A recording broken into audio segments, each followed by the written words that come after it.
Hello mga mami, so today nakabili po ako ng goat fish sa market. At ang gagawin ko po dito is lulutuin ko po sa kamatis. Ang tawag po sa amin ay pinangat. So marami po akong dahon ng young onions dito sa bahay.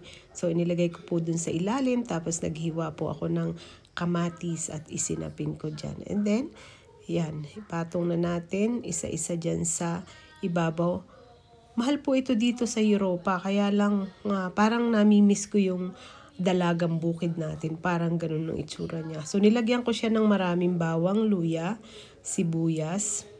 At ang ipang-aasim ko po dito ay lemon, paminta, lagyan din natin ng asin. Ayan yung ating isang juice ng lemon. And then, lagyan natin ng siling panigang at siling labuyo para masarap. And then, nilagyan ko po ng konting patis para mas masarap.